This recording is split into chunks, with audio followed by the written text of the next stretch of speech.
Hello, everyone, and welcome back to my Google Slide presentation known as Journey to the Bottom of the Earth. Okay, this video is the second part to a two-part presentation. Okay, again, this is part two. So, if you did not see part one, please exit out of this and go to part one, watch that video, and then if you're still interested, check out this video. Okay, my name is Dylan Nosbish, and I wanted to just say again, I said this in the first video, but this was my own personal trip down to Argentina and Antarctica, specifically Antarctica, but Argentina was included, so I wanted to include it in the presentation. I said this in the first video as well. I am no expert. I was not there for work. I am not a researcher. This was a personal experience, and I want to share it with you all, okay? So let's get started. Now, this is slide 1, Journey to the Bottom of the Earth. And we got through 28 slides, which means we have 28 more, okay? So, to begin, let's talk about the wildlife I saw. I saw 6 different types of wildlife. The first is the albatross. The second were the penguins. The third were a few different types of whales. The fourth were 2 different types of seals. Number 5 is krill, and number 6 is salp. Now, I had no idea what salp was until I got down there, but I did get to see it, so I thought that was pretty cool. Well, let's start with the albatross. Unfortunately, I couldn't see the albatross really close, but I was able to get some pictures from the cruise ship.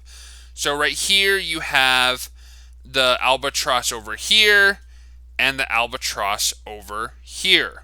Okay. Now they look kind of small in the photos, but the wingspans can become huge. Okay. They can become really massive. I thought they were really cool, honestly. Not gonna lie, didn't know much about them before I went down to Antarctica, but they were really cool birds to see, okay? Sorry, the pictures are a bit far away, but this was from the ship. However, the bird I was able to get close up to were the penguins. I saw 3 different types of penguins, and they were these 3. The first was the gentoo. If you notice the gentoo, it has this like white light beam coming off its eye, kind of looks like a headlight. This is a way to decipher between the gentoo and the adelie. Now, the chin strap number 2 is pretty easy to decipher, right? Because it has the chin strap.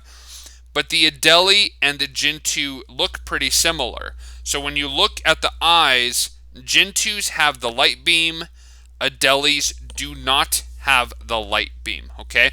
Now you'll see that in the following video as well, as I have a video of this specific penguin, the adelie, near a gentoo colony. Okay, so let's first go into the colony.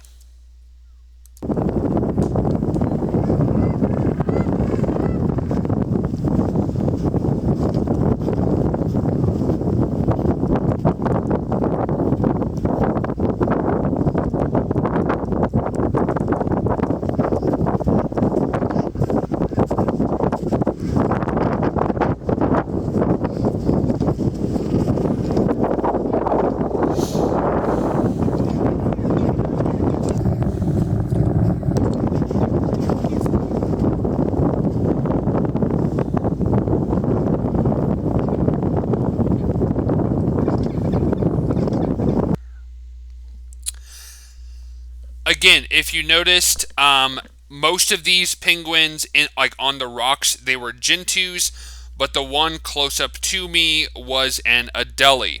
Now, on the rocks, this is where they hang out as well as where they lay their eggs. I know it's kind of hard to see right here, but I believe this was a nest of the eggs for these Gentoo penguins. I also want to say that it is important to decipher the difference between the two, because it shows that penguins in Antarctica, they actually sometimes mix and match and sometimes get lost out of their own colonies. Okay. The second video I want to show you is what's called a penguin highway. Now, this is like the main road that these penguins walk along. They walk back and forth on these highways. Okay. A lot of times you'll see penguin poo on them.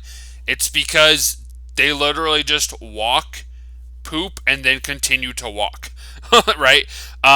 It's the easiest path for them to go back and forth instead of trying to, hop out and go around. So I thought it was pretty cool to see how they are so small, but they built something like this, pretty much like a trench, right? So let me show you the video so you can see what I am talking about.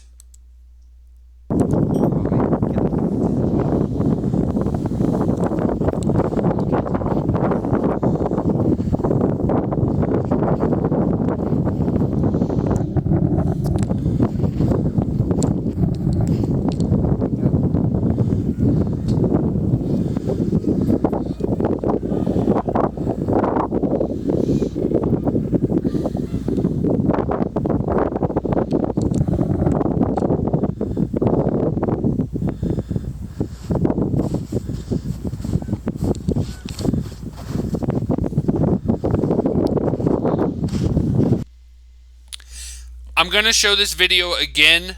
When you see the brown specks on the right, that is penguin poo. I will say that I actually think the penguin highways are really cool as well, because they're crazy long, right? I mean, they're not, it's not just, a few feet or something. They really work to make this road or highway happen. Okay, so let me show you one more time.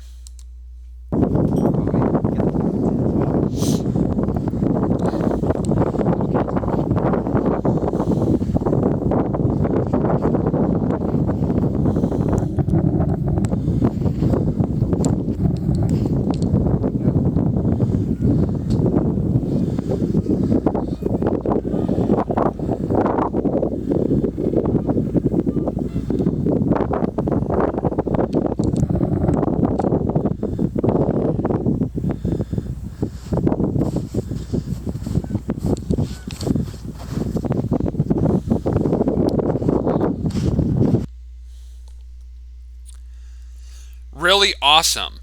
Now, sometimes you'll see penguins that there is no penguin highway and they have to, still get from one area to the other. So how they do this is they slide on their stomach. This video is pretty comical. I'll show it twice, but here we go.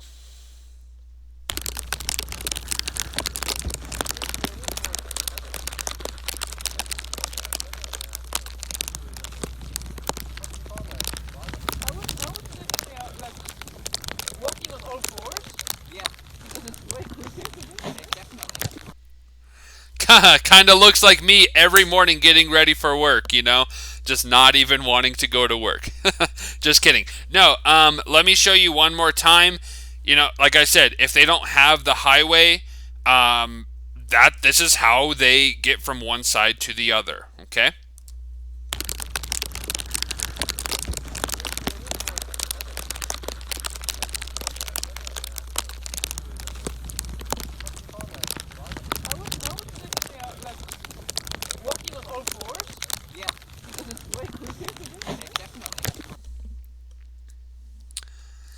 Very, very cool. Okay, let's go sorry.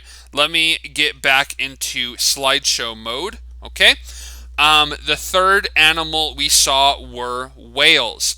We saw two different types of whales. One was the humpback, which I did show a video in part one. We did see humpbacks. We also saw a minke whale, but I unfortunately was not able to get a photo or video. Okay.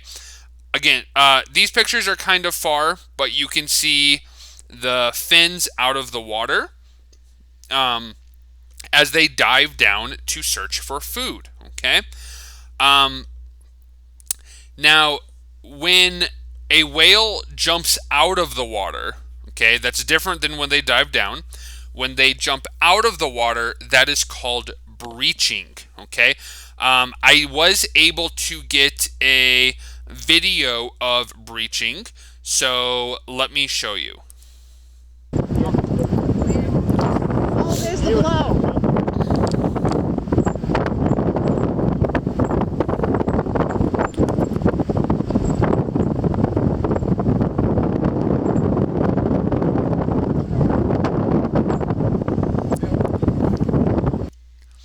It's kind of hard to see. Look about like right here in the video. You'll hear a lady say, "Oh, there's the blow." That's what you look for first, and then the whale jumps out of the water and obviously creates a big splash. So look like right over here in this area, and you will see the whale breaching. Okay. Oh, there's the blow.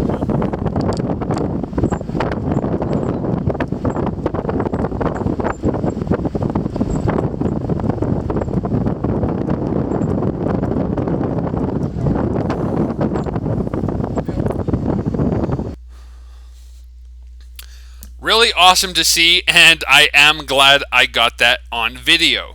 Now I'm going to go back to this page really quick. As you can see, the fins are up out of the water where they dive down to search for food or to eat. This is called fluking, okay? I was able to get a pretty good video of this, so let me show you.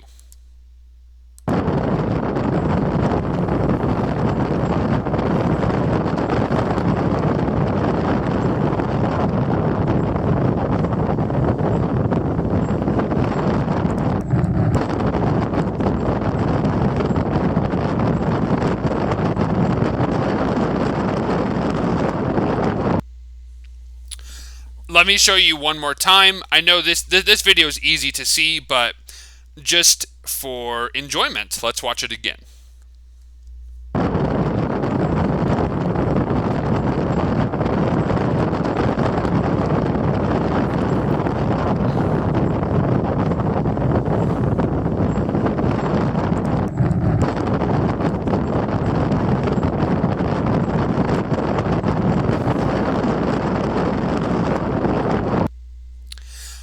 And a lot of times when you see a whale fluking, they will not go, just up and straight down. They'll go like they'll pretty much reach their back out of the water, go under, reach their back out of the water, go under. Do that a few times, and then they will go up and down when they are ready to dive down. Okay, really awesome to see.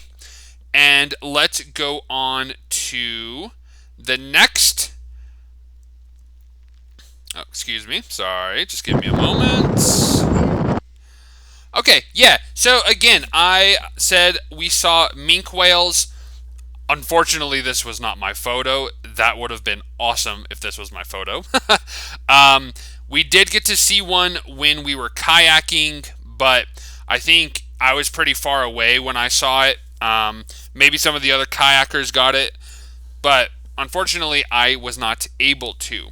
The other thing we were able to see was called bubble feeding. Unfortunately, I did not get any videos or pictures of this, but this happened right in the front of our cruise ship. So if you're interested in what bubble feeding is, YouTube it or Google it. But but it was quite the sight to see because there were a ton of whales right in the front of the ship. Okay. The fourth animal we saw were two different types of seals. Now, this picture on the left was from when we were kayaking. These three lines right here, I know they're kind of hard to see. Those were Weddell seals, okay? Again, Weddell seals.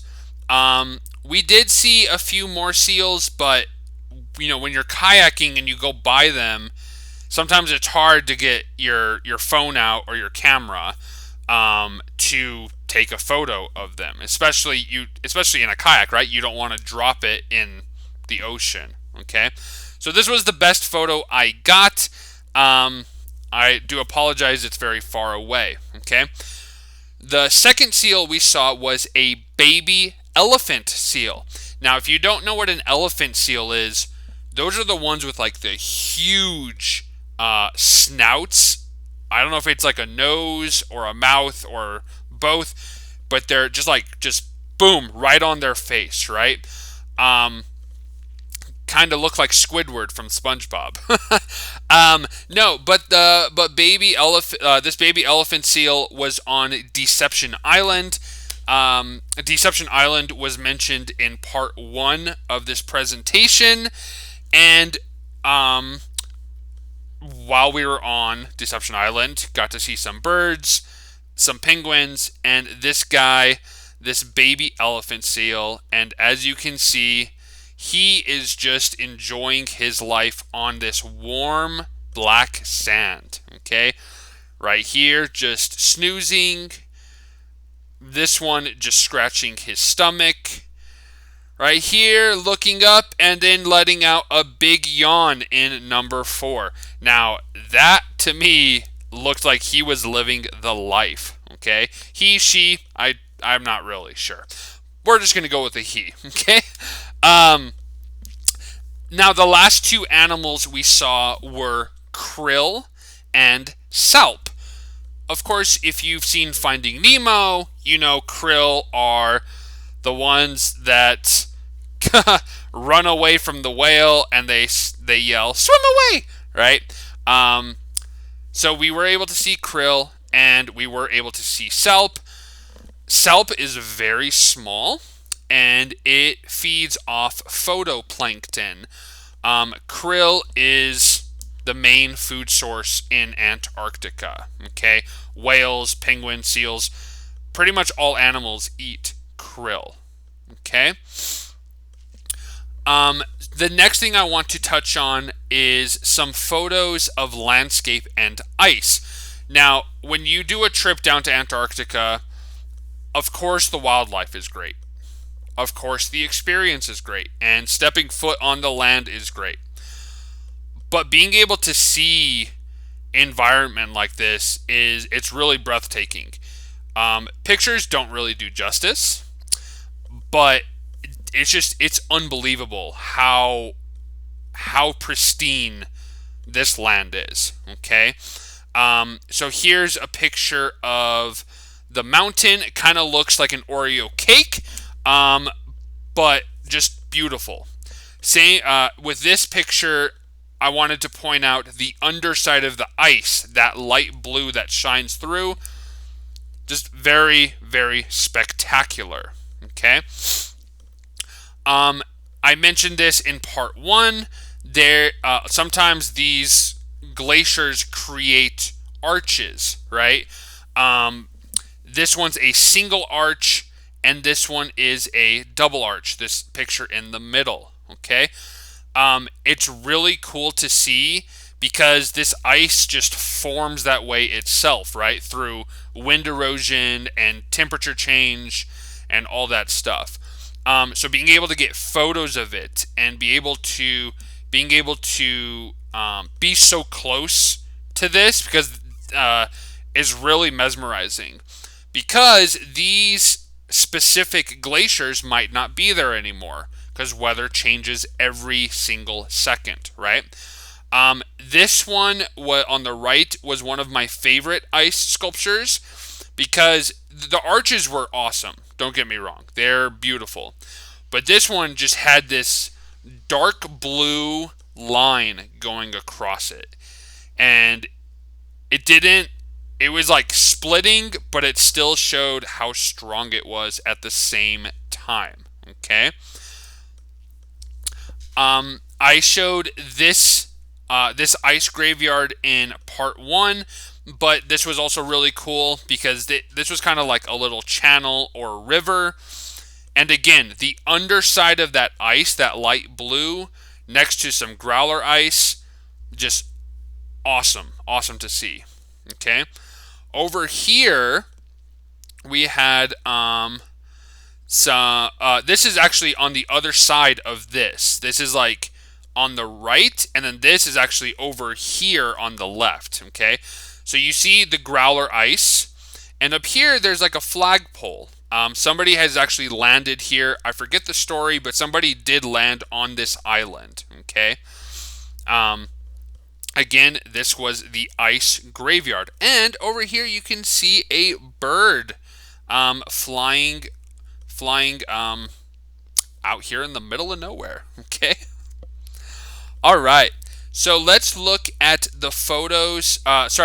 Some more photos of landscape and ice. Excuse me. Right here we have some ice caves, which are pretty far away from the ship, but pretty cool to see. Over here on the right, we had this cool rock formation. Kind of reminded me of Skull Island a little bit from King Kong, but really, really awesome. The jagged edges and everything. Okay.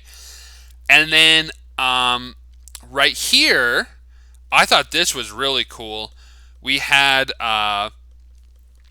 when the sun comes out and it hits the ice is just blinding. Okay, so I actually had to buy specific sunglasses for this trip.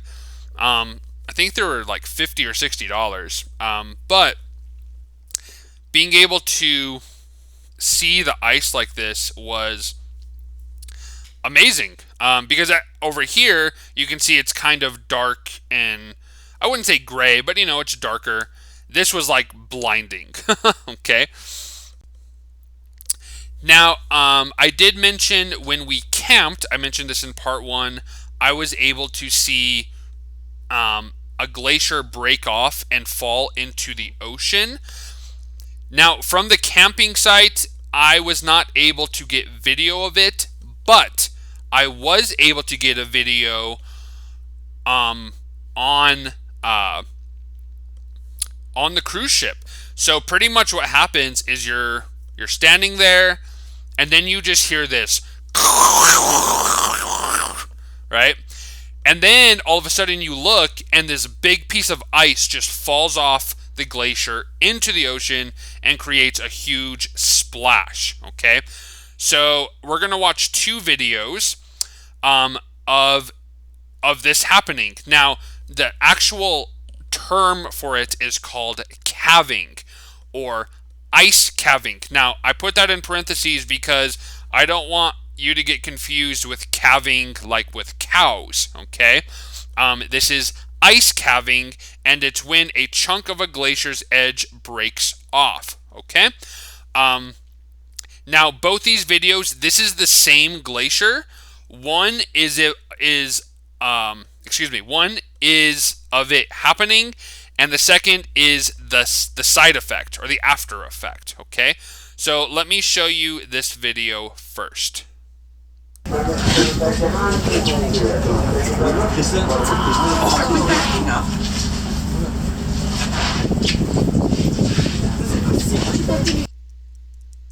Let me show you one more time, because this is one of my favorite videos I was able to get, because it's not planned, right? I mean, I just started clicking, or I just clicked record, and all of a sudden this big piece of ice just fell into the water. Okay.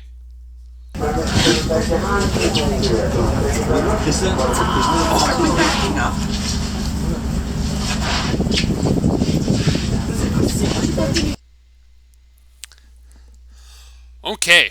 All right. So now let's look at the after effect.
Ah bah, là, on vient de voir juste un velage, mais moi, j'ai pas vu d'orque ni de phoque.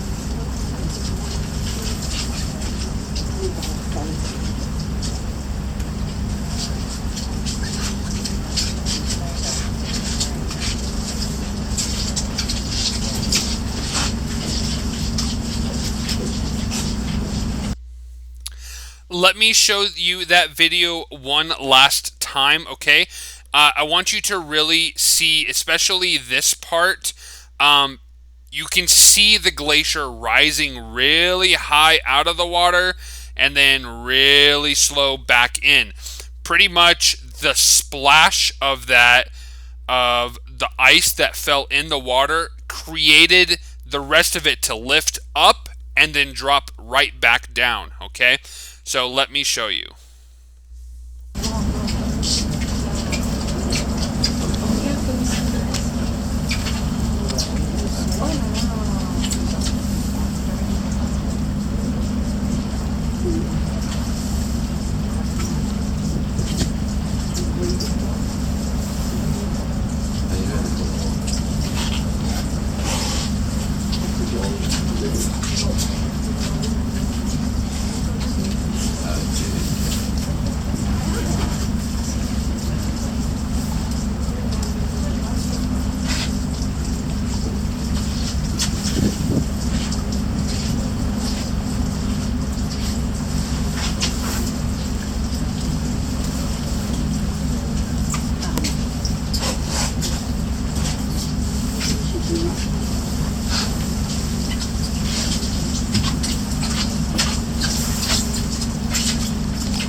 C'est moi.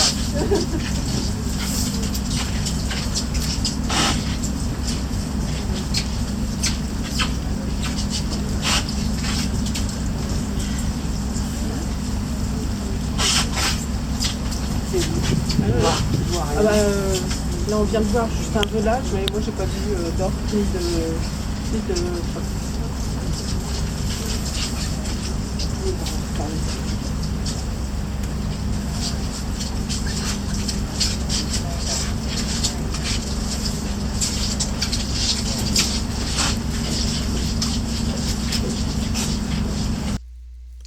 The other cool thing about that video was on the right side, just again seeing the underside of the blue, okay, of the ice. I just think it's really pretty. I'm going to show you the calving glacier one last time. Just this video, just because I think it's spectacular, okay? So please enjoy one last time.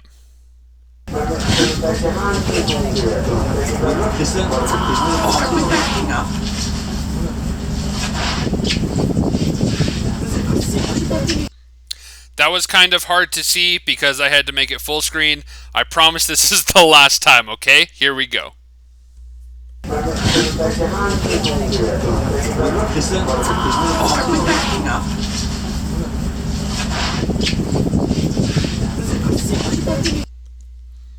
And if you notice at the end of that video, right, immediately when that ice hits the water, the underside or the other side right over here immediately starts to rise up.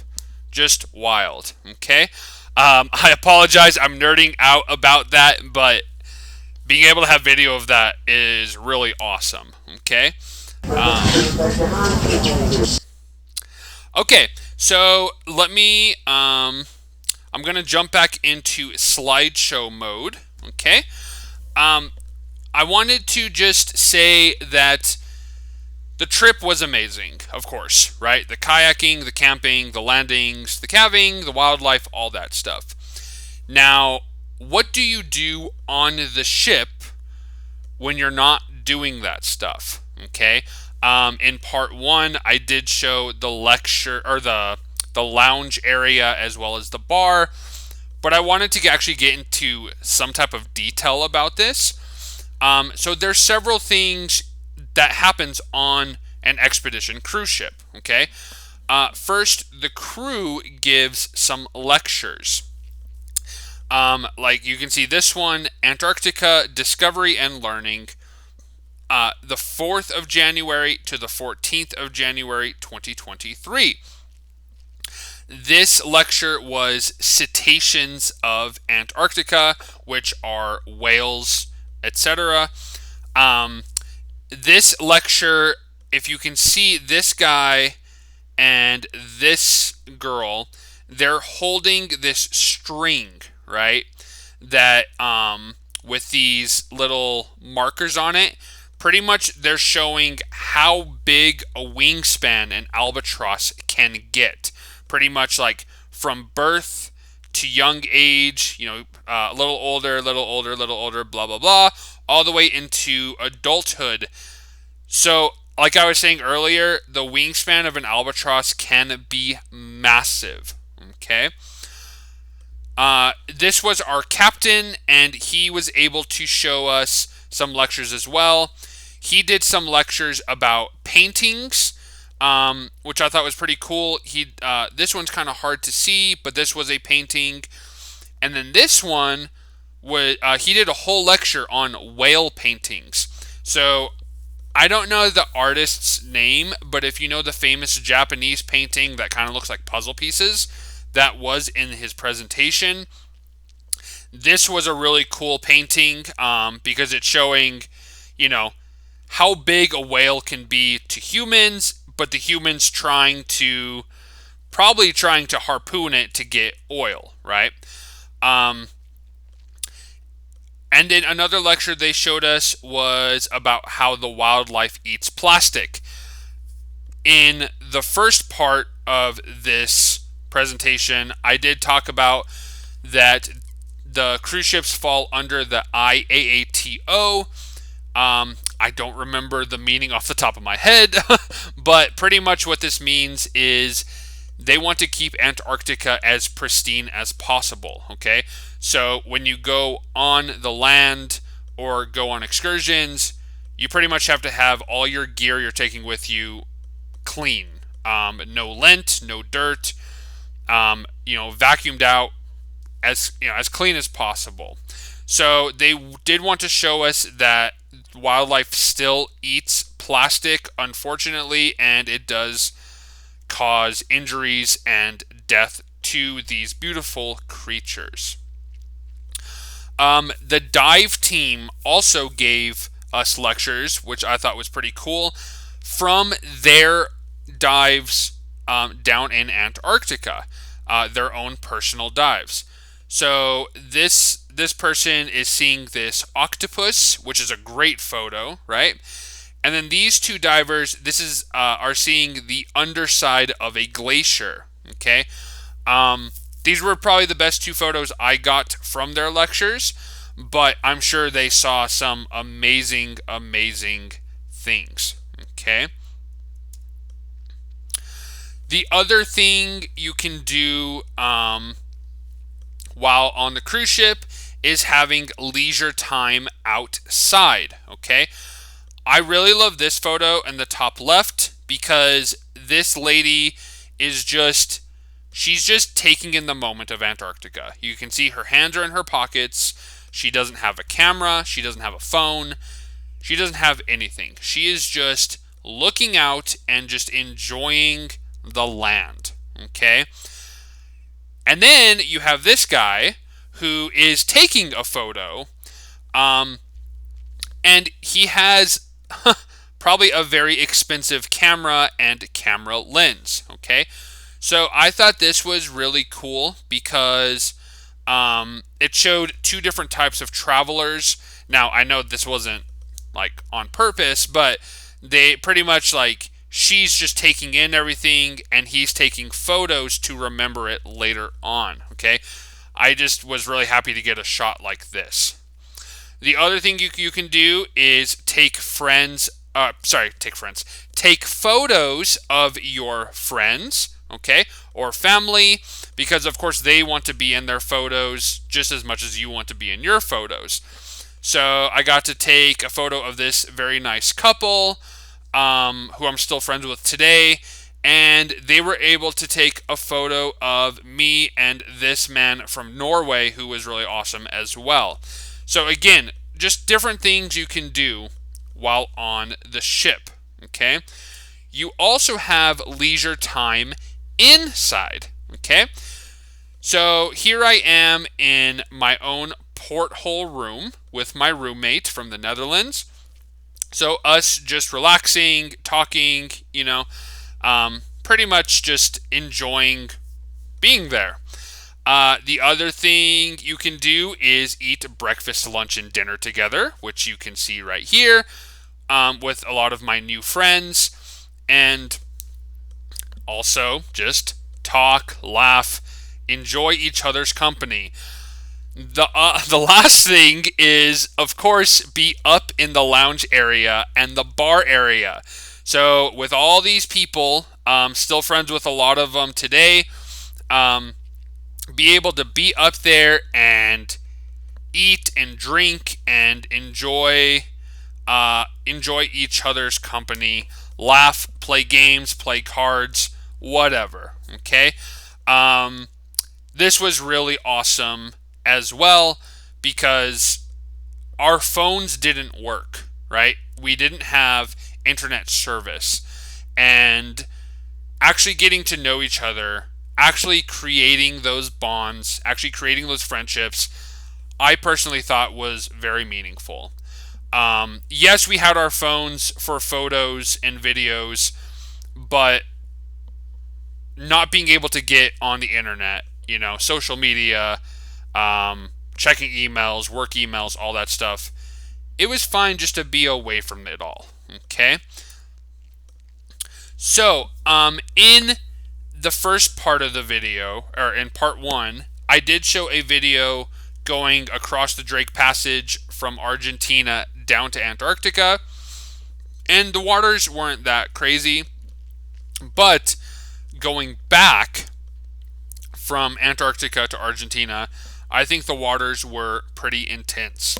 Okay, so let's look from the porthole.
Again, we're going to watch that one more time. I just want to mention that this porthole is on the fourth story of the cruise ship. So it is pretty high up on the cruise ship, and the water is coming up and splashing on the window, up that high. Okay, so imagine being on the fourth floor somewhere and water just, from the surface just coming up and hitting your window. Okay, so let me show you one more time.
very, very, very awesome. Okay. Um, Now, I know it doesn't look like much, but just trust me, the Drake Passage is pretty wild. You do have to take your Dramamine. I did mention this in part one, but they sell patches that you can put behind your ear. I had pills, so even if you don't think you're going to get sick, you have to take that Dramamine because you don't know how the waters are going to be, okay? Now, here is from the hallway. I just wanted to show the unstableness of walking down the hallway. As you can see right here, they have rails that you can hold onto, you know. So I believe we were walking back from maybe the dining hall to my room or something. But yeah, we'll just watch it. It's like Inception shit.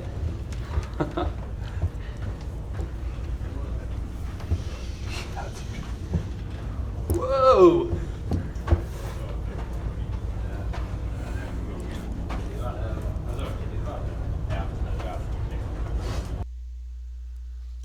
Let me show you one more time. Again, I know the video might not seem like a lot, but you know, when that ship is rocking back and forth every few seconds, it is not stable at all. So here you go.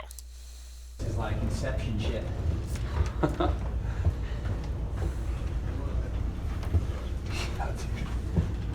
Whoa!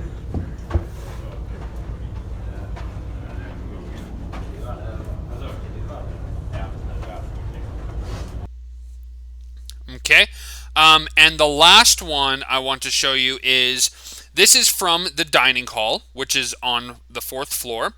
And they have a screen right here, a TV screen that shows the front of the ship.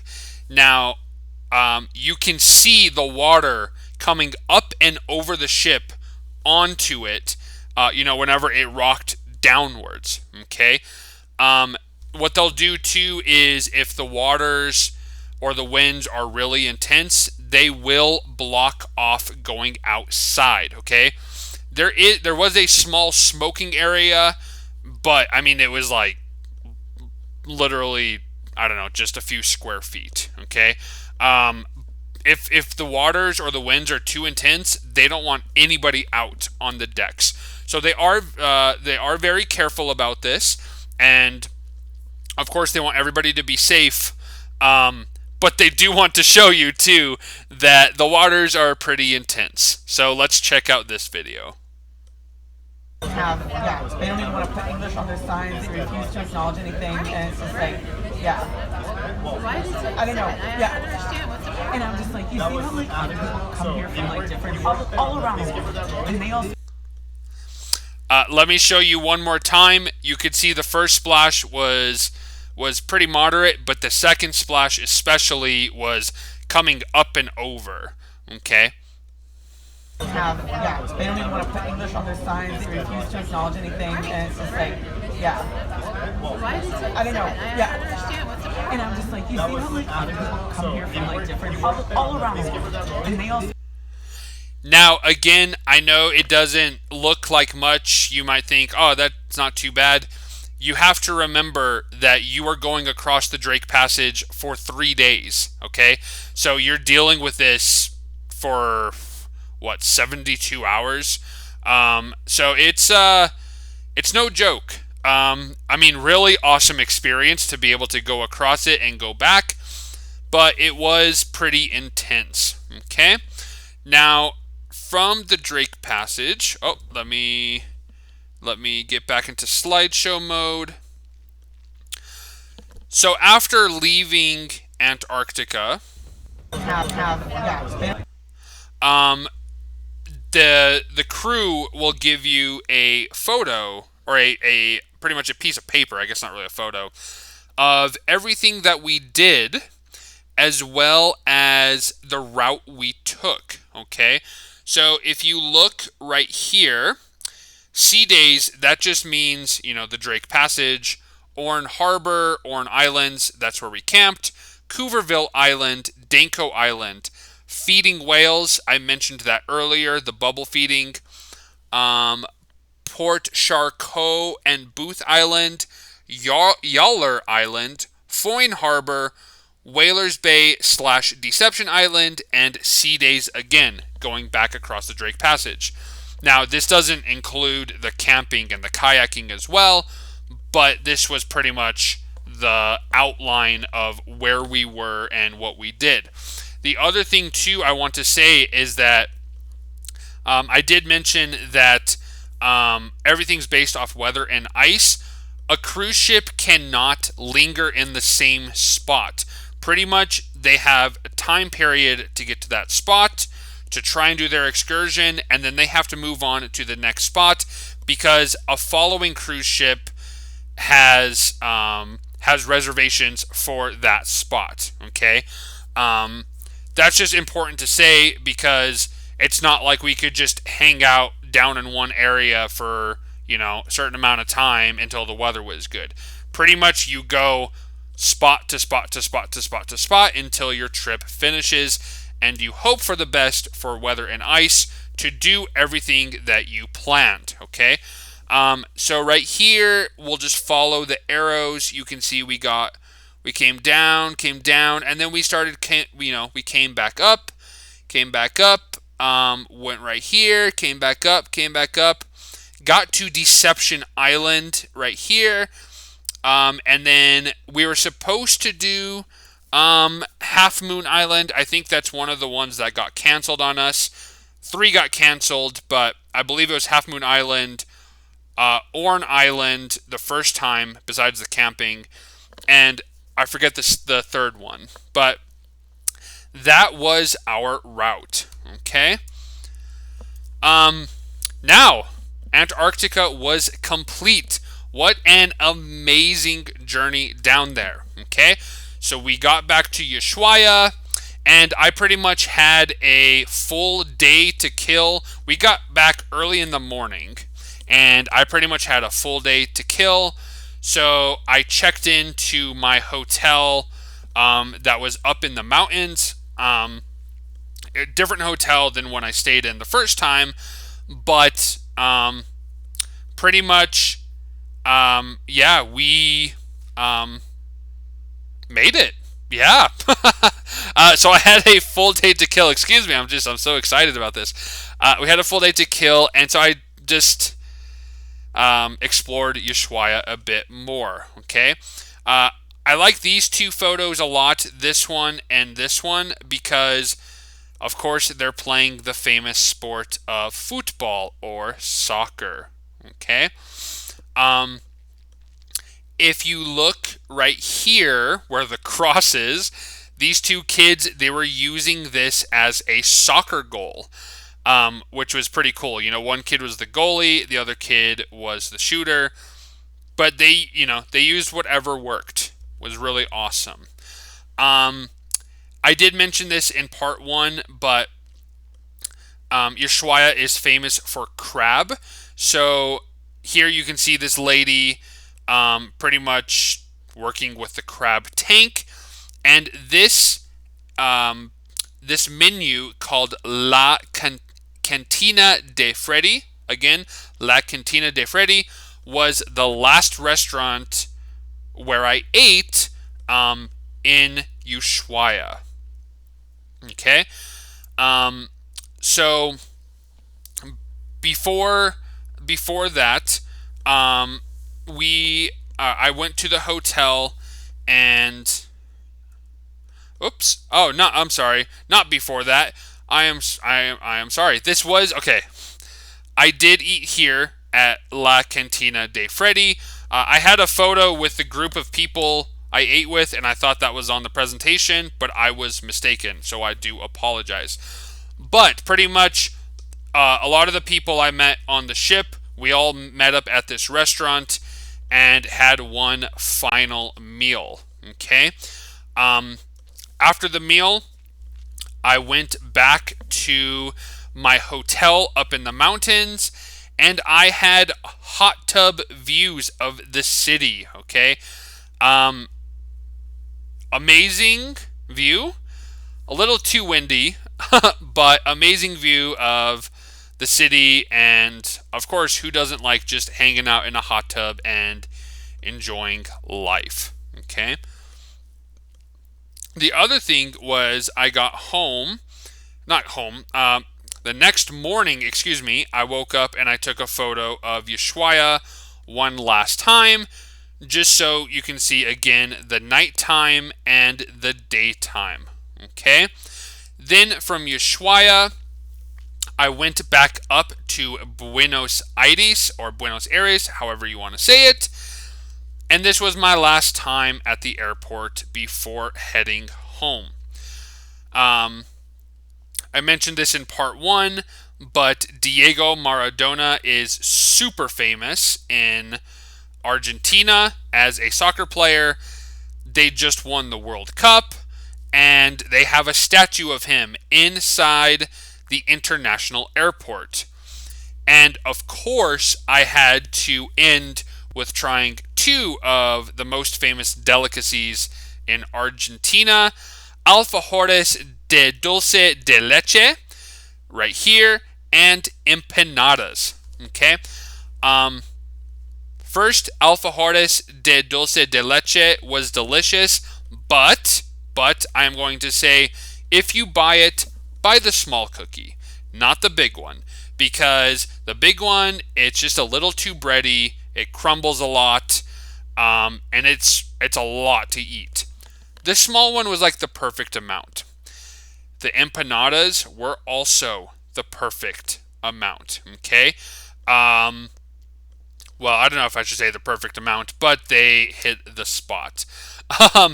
These empanadas were delicious. I'm pretty sure I had empanadas 5 or 6 times in a span of like 3 days or something, okay?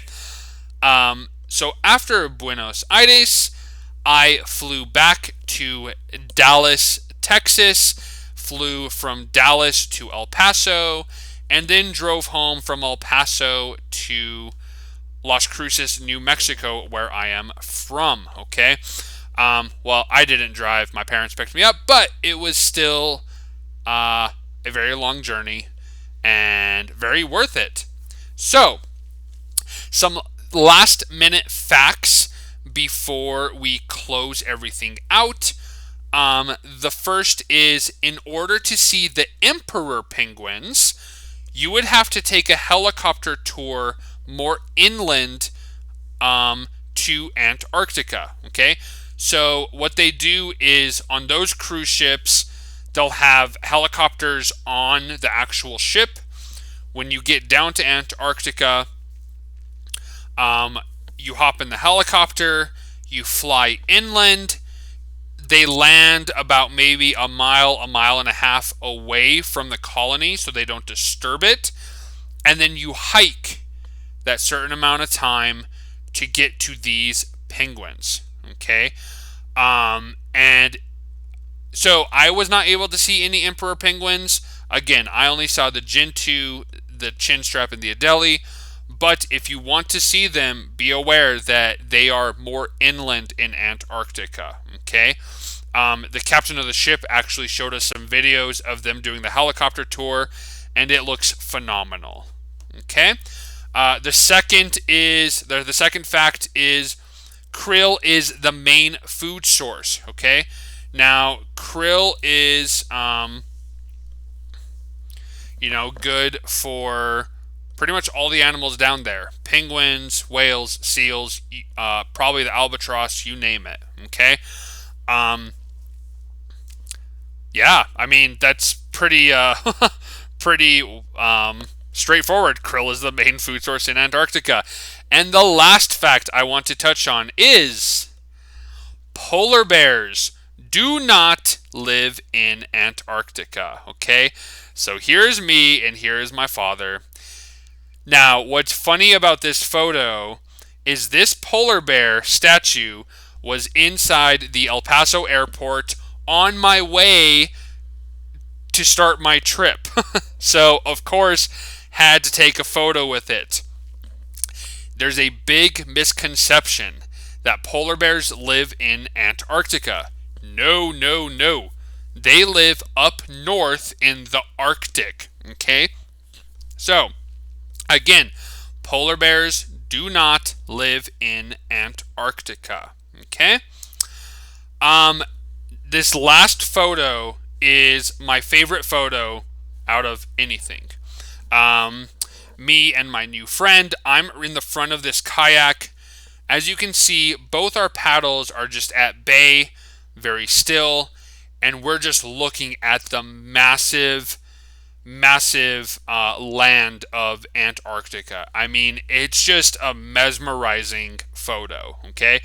I have it as one of the last pictures on my presentation. It's on my refrigerator. It's on our desk. I mean, I still can't get over this photo, okay? Well, thank you so much again for attending. When I gave this presentation at New Mexico State University on November 15th, 2023, through the geography department, I did have a question and answer session, or Q&A if you want to sound cool, okay? Now, of course, we can't have a Q&A, so if you have any questions or comments, please put them in the comment section below, okay? Again, I hope you enjoyed both videos, if you've seen both. I hope this has inspired you to travel to Antarctica and Argentina, and I hope that you live your life to the fullest and travel all over the world and see as much as you can while you can, as far as you can, because I think it is worth it. Okay?